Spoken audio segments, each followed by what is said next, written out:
On this episode of Assignment Discovery, two of literature's most influential works come to life. First, in great books, Homer's Odyssey. Travel with Odysseus on his epic journey.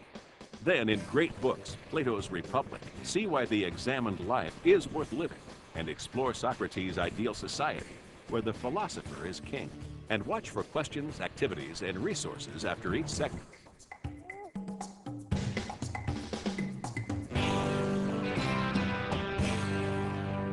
The following program is part of Cable in the Classroom, a free service of the cable communications industry and your local cable company.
Consider this before viewing great books, Homer's Odyssey.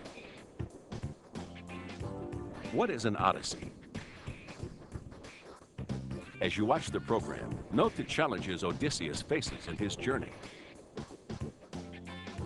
How does Homer's epic story portray the human condition and timeless human challenges? What does the Odyssey reveal about ancient Greek culture? Assignment Discovery now presents Great Books, Homer's Odyssey.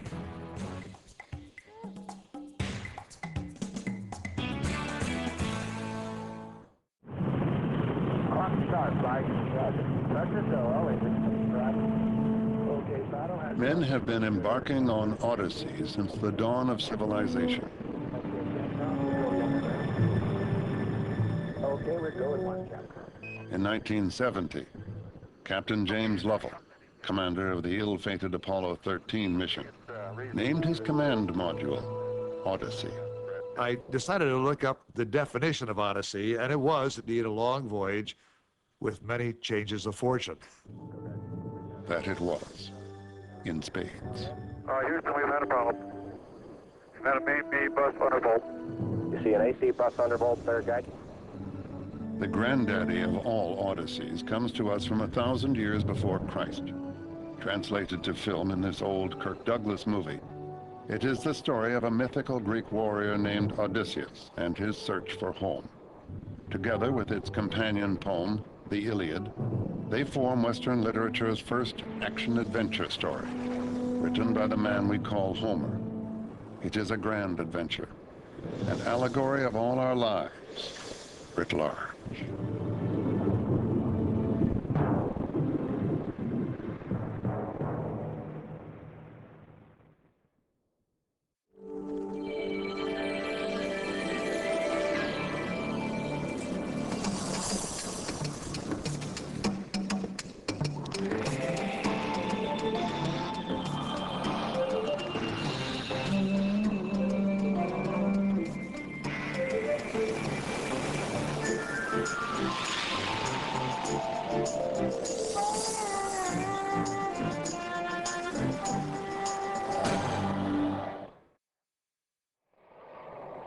We think of an Odyssey as a long trip, series of wanderings, a journey filled with adventure and hardships. We all follow our own Odyssey, our own voyage through life, searching for the serenity of home.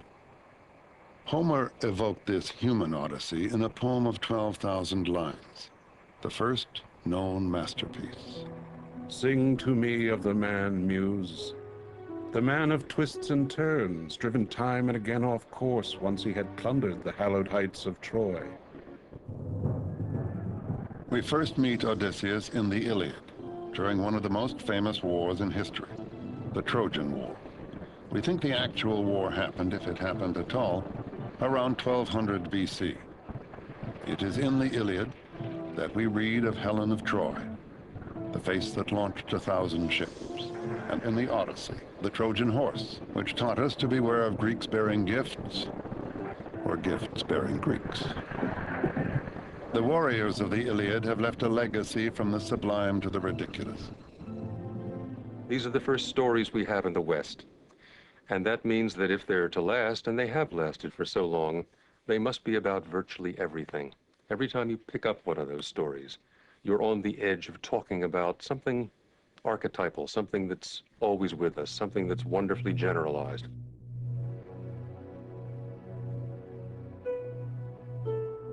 The most complex hero of the Iliad goes on to star in the Odyssey.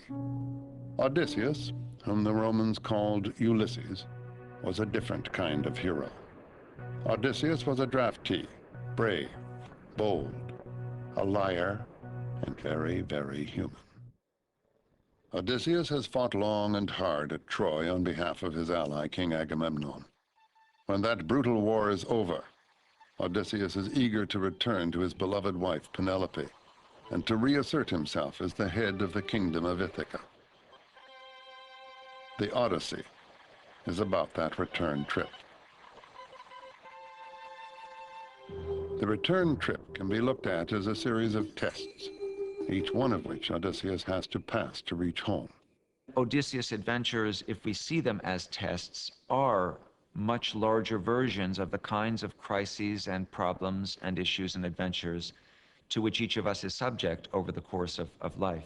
And we see him as someone confronted with problems which are really so much more intense than the ones you and I would ever experience. I think it's very true. I think that Homer, great Greek that he is a kind of poet of crisis. He's someone who believes in the necessity of crisis, because it's under the pressure of the extreme that, yes, our characters are evinced. We prove either good or bad. We prove either weak or strong. And certainly Homer's praise and the day goes to the strong ones, the ones who don't wilt under pressure, who really come forth, declare themselves, and achieve their own identity. The voyage from Troy back to Ithaca should have taken Odysseus about 2 weeks. Instead, it took 10 years. What became a very bad trip started with a host's poor manners and a hero's mistake. A big mistake. After all, Odysseus was an epic hero. He and his crew came ashore on the island of the Cyclops in search of food, and find themselves unwanted guests in the cave of a Cyclops named Polyphemus. The wary Odysseus introduces himself using an alias, No Man. This witty AKA protects Odysseus, though not all of his men. Instead of having dinner served as they expected, some of them are served as the main course.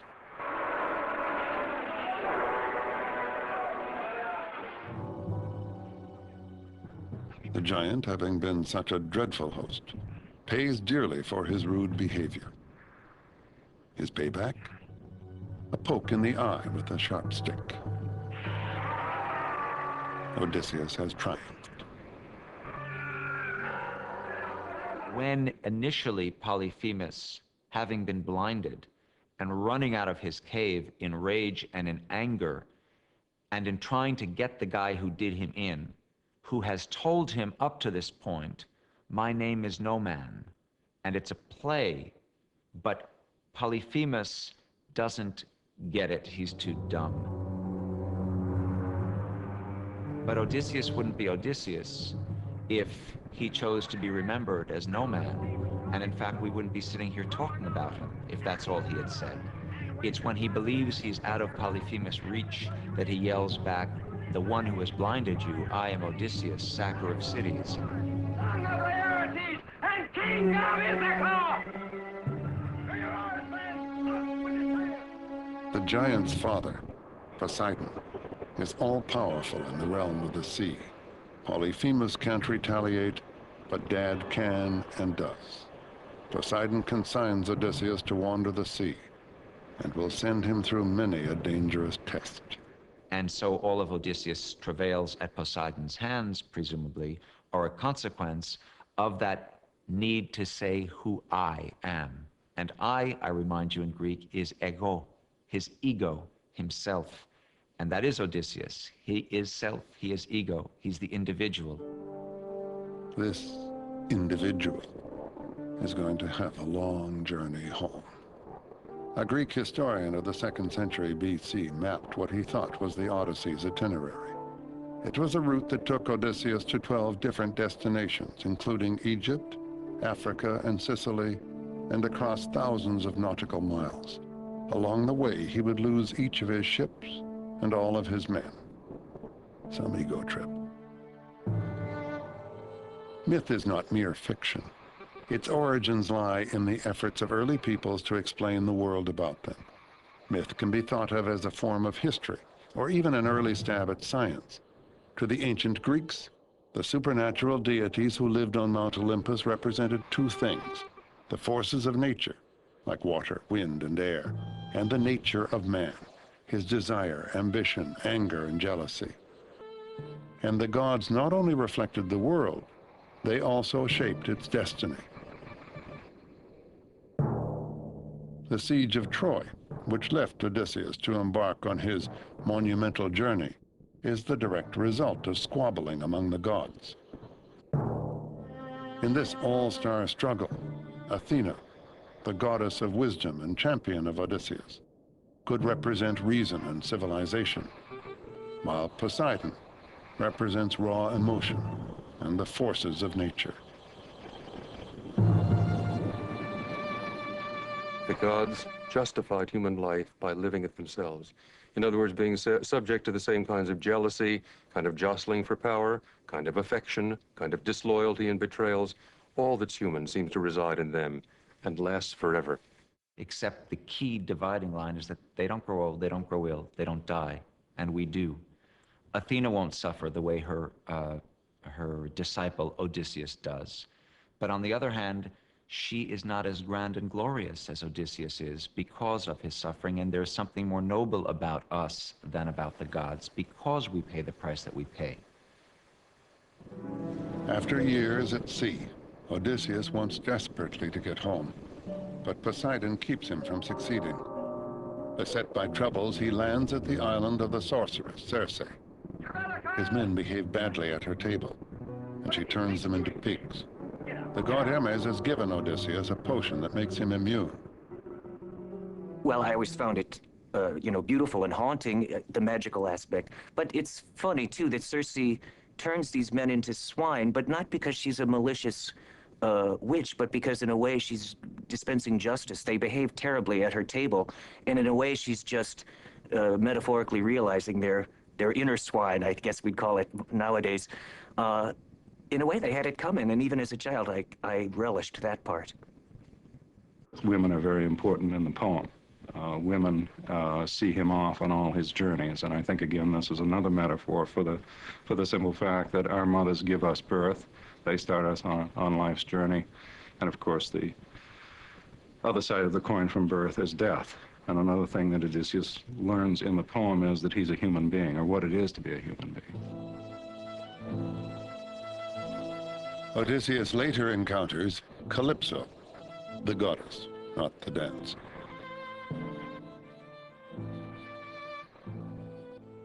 Calypso offers him immortality if he will stay with her. But immortality isn't all it's cracked up to be. By the way, Calypso's name in Greek means barrier or concealer. What Odysseus is offered is a vegetable existence, a symbolic death. He rejects it, but he either can't or isn't in any hurry to leave, which may say something about our hero. And so the message that Odysseus is getting is that he should live. He should not ask for immortality through fame or even immortality as the consort of a goddess lonely on an island, such as Calypso offers, but go home and live life and find good things in life and survive as a mortal person. And this is the choice he makes all the way through. Well, the neat thing about the word Odyssey is it's entered our language as both the definition of the novel and the definition of life itself. That you say, oh, that was an odyssey, whether you're talking about a long book or a crazy life. That's a sign of the Odyssey's power. First of all, that it's the first novel, and that's sort of primordial. Plus, you mix in the magic and the travel, and it gains quite a power and stature. Even more than nation-building myths for the Greeks, Homer's works were the templates for the Western literary tradition. From the Iliad comes tragic drama. From the Odyssey, the novel. And the action-adventure hero has never died. Indiana Jones is certainly one of the most popular heroes of today. All my little nieces and nephews know who he is.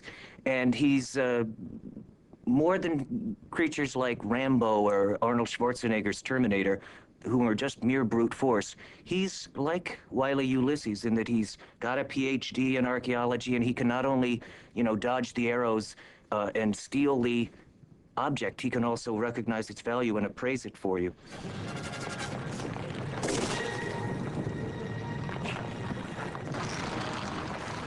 Like Indiana Jones, the heroics of Odysseus are more complicated. The tales have a purpose. They are not repetitive. They show Odysseus facing a number of different challenges, and as he goes through these tales, in each one of them, he is invited to forget the return home, to forget home, to stop living in a way, to die, to cop out. But he has learned something on these journeys, and I think what he's learned is life with all its suffering is better than anything else.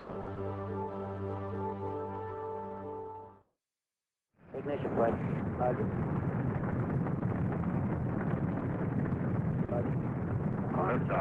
Apollo 13's change of fortune meant its crew never reached their destination. Looks good here, flight. Good agreement. But like Odysseus, they learned something about themselves. And like Odysseus, they were on the adventure of their lives. For Apollo 13, the moon had become a place they had to pass by. Just as in the Odyssey, the adventurers had to pass by the seductive sirens in order to get home.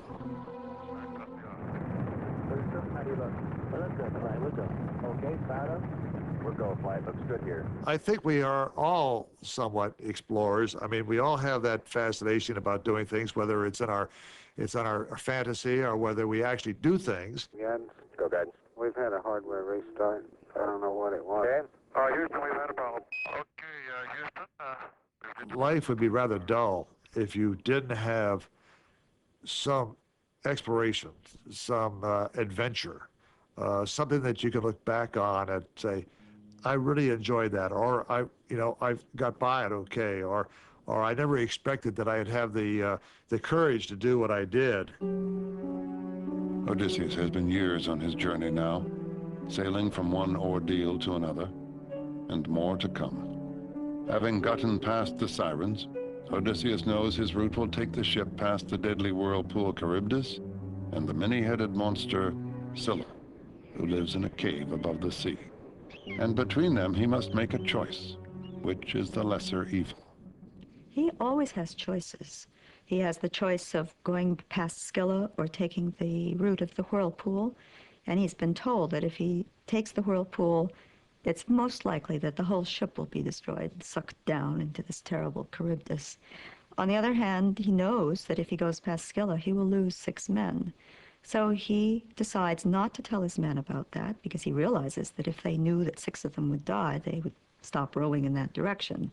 And he tries to fight Scylla, but she cannot be fought. He has been told that too. And before he even sees her coming, Scylla has taken 6 of his men and is eating them up in the mouth of her cave. And he thinks this is the most horrible sight he's ever seen. But he gets through. We're often faced with lousy choices.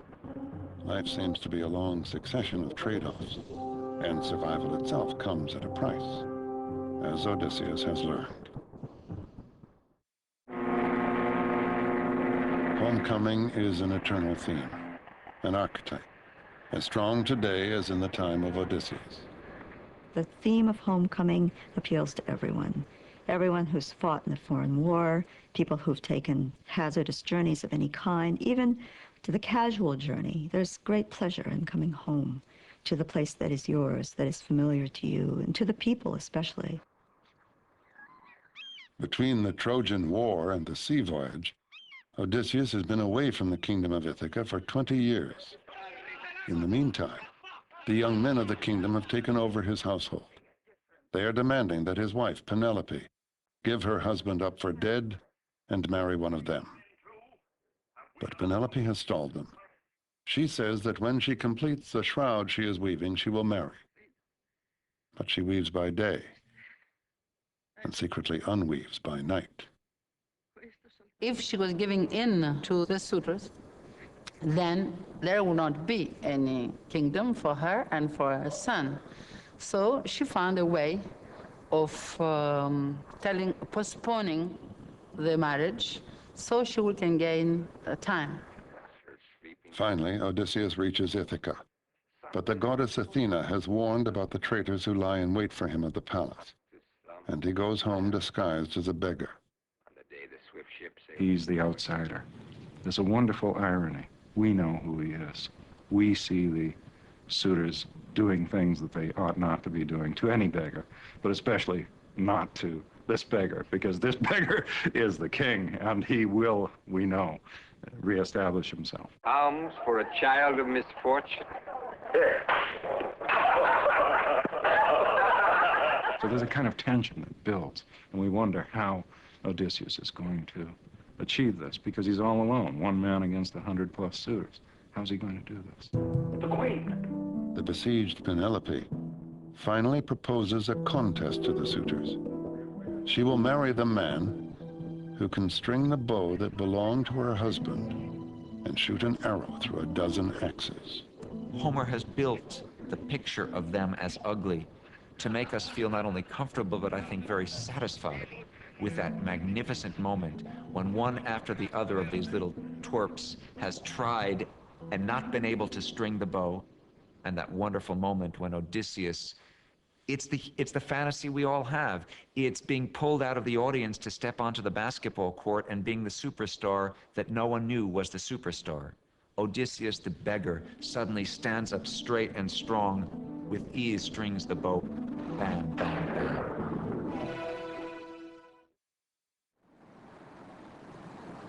The tests are over, at least for now. And for the first time in 20 years, Odysseus and Penelope embrace. Really home at last. That's not icing on the cake. That's the very cake itself. That's the very substance of the poem. That coming back to home, coming back to earth, embracing it, and finding that's where one has begun and where one wants to go ultimately. So joy is now to her the sight of her husband vivid in her gaze, that her white arms embracing his neck would never for a moment let him go. Dawn with her rose-red fingers might have shone upon their tears, if with her glinting eyes Athena had not thought of one more thing. She held back the night, and night lingered long at the western edge of the earth, while in the east she reigned in the dawn. Throughout the Odyssey, there has been the old philosophical conflict between fate and free will. The gods are stage managers of everything that happens. And yet, Odysseus also owes his survival to his own cleverness and pluck. They created the role, but he acted it. The performance was all his.